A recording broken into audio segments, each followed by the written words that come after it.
عزیز طلبہ، مسلمان ہوتے ہوئے ہمیں اس چیز کا بہت خیال رکھنا چاہیے کہ ہم سے گناہ سرزد نہ ہو۔ یہ جو گناہ ہیں، گناہ یہ اگر اس کو بیٹے دے دیا جائے، اس کو گناہ نہ سمجھا جائے عزیز طلبہ، تو یہ کینسر بن جاتا ہے۔ کینسر کے بارے میں ہوتا ہے کہ کینسر کا پھر علاج ہی کوئی نہیں ہے۔ اور آپ کو یہ پتہ ہے کہ اللہ کے ہاں ترازو قائم کیا جائے گا، اور انسان کی پوری زندگی کا جو نچوڑ ہوگا نا، اس کی نیکیاں اور اس کی بدیاں، اس کے گناہ ایک طرف آ دی، تو دونوں کو تولا جائے گا۔ جس کی نیکیوں کی تعداد بڑھ گئی وہ کامیاب ہو گیا، جس کی وہ پھنس گیا۔ اب عزیز طلبہ، انسان ہونے کے ناطے تو غلطیاں ہوتی رہتی ہیں، تو بہت سی غلطیاں جو جان لیوا ہیں، بہت سی غلطیاں جو بلنڈر ہیں، جو پہاڑ ہیں۔ آج ہم ایک حدیث پر بات کریں گے جس میں ان غلطیوں کے بارے میں بتایا گیا ہے جو پہاڑ ہے۔ اس کو گناہ کبیرہ کہتے ہیں۔ آپ صلی اللہ علیہ وسلم آیا کہ 4 گناہ کبیرہ سے بچو۔ 4 گناہ کبیرہ۔ نمبر 1، شرک سے بچو۔ شرک سب سے بڑا گناہ۔ ان الشرک لظلم عظیم۔ شرک سب سے بڑا گناہ، بہت بڑا گناہ، بہت بڑا گناہ۔ بندے کو اس نے تباہ کر دینا ہے اس گناہ میں۔ بہت بڑا گناہ شرک ہوتا ہے، اللہ کی تعریفوں میں کسی اور کو بھی شامل کرنا۔ اب اللہ کے 99 نام آپ کو یاد ہے نا، یا آپ سنتے ہیں، قرآن مجید کے آغاز میں بھی ہوتے ہیں۔ تو 99 نام کیا ہیں؟ یہ اللہ کی صفات ہے۔ ان صفات، جتنی صفات ہے نا، وہ اللہ کے لیے مختص ہے، اسی لیے اللہ کا نام رکھا گیا۔ اس میں کسی کی پارٹیسپیشن نہیں ہے۔ اللہ تعالیٰ کا وہ حق ہے کہ اس کی صفات ہے۔ ان صفات میں سے ایک صفت کا 10واں حصہ، ایک صفت کا 100واں حصہ، ایک صفت کا 1000واں حصہ، ایک ہی صفت کا کروڑواں حصہ بھی اگر کسی کو اس صفت میں سے حصہ دے دیا گیا تو وہ شرک ہے۔ شرک کا یہ نہیں ہے کہ پورا ہی شرک کیا جائے، ہلکا سا ہلکا بھی بیٹے ہی دے دینا کسی اور کو، اللہ کی صفت میں شامل کر دینا، وہ شرک۔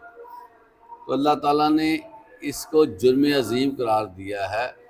اللہ تعالیٰ فرماتے ہیں ان اللہ لا یغفر ان یشرک بہ ویغفر ما دون ذلک، کہ میں معاف نہیں کروں گا اگر کسی نے شرک کیا، اس کے علاوہ ہو سکتا ہے میں معاف کر دوں۔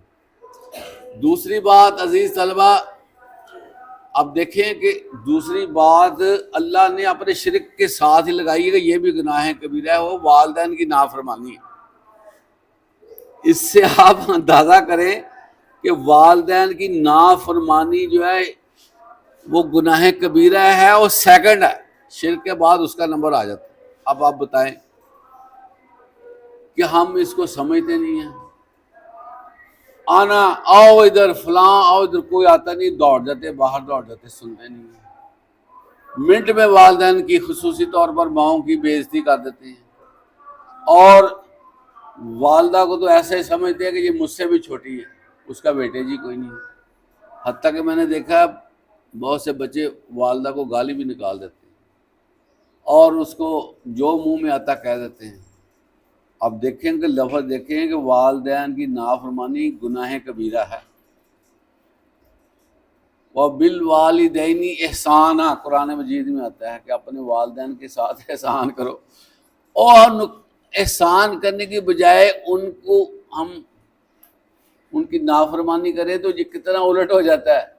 احسان ہوتا ہے کہ وہ آپ سے کوئی بات کریں جو آپ کو پسند نہیں ہے، اس کو برداشت کرو۔ احسان کا مطلب یہ ہے، احسان کا مطلب یہ ہے کہ اگر وہ آپ سے کمی بیشی کر لیتے ہیں نا، تو اس میں سے جو ہے نا، اس کا جو ہے نا پریشان نہ ہو۔ ایک بندہ آپ صلی اللہ علیہ وسلم کے پاس آتا ہے، پتہ ہے، وہ کہتا ہے جی میں کماتا ہوں، گھر میں پیسے لاتا ہوں، میرا والد کہتا ہے پکڑاؤ مجھے، وہ مجھ سے پیسے لے لیتا ہے، میں بڑا پریشان ہوں، کمائی کرتا ہوں، تو یہ کیا اپنے والد کی نبی سے شکایت کر رہا ہے وہ بندہ۔ اب عزیز طلبہ یہ بڑی بات نوٹ کرنے والی ہے، اللہ کے نبی نے یہ نہیں کہا کہ چلو بلاؤ اپنے باپ کو کہ کیوں ایسے کرتے، وہ کہتے ہیں اللہ کے نبی فرماتے ہیں کہ تو اور تیرا مال تیرے باپ کی ملکیت ہے، تو بھی ملکیت ہے، تیرا مال جتنا چاہے وہ لے سکتا ہے۔ اس کے بعد عزیز طلبہ قتل کی جو سزا ہے نا، قتل کی سزا، وہ آپ کو پتا قتل کے بدلے قتل، لیکن اگر باپ اپنے بیٹے کو قتل بھی کر دے تو اس کو سزائے موت نہیں ہو سکتی، پتہ آپ کو، کیونکہ اس کی ملکیت۔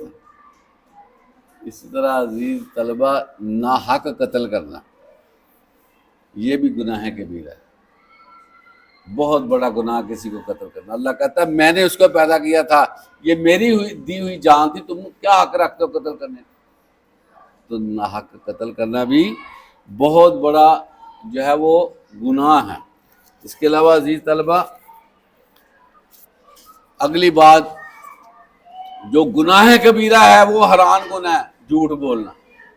اب ہم کتنا جھوٹ بولتے ہیں، لیکن یہ گناہ کبیرہ ہے، اس سے بچنا کتنا ضروری ہے۔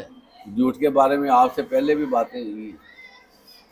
مومن کے بارے میں آتا ہے کہ آپ صلی اللہ علیہ وسلم فرماتے ہیں کہ مومن سے ہر گناہ ہو سکتا ہے لیکن وہ جھوٹ نہیں بول سکتا، لیکن ہم سب ہی جھوٹ بول لیتے ہیں۔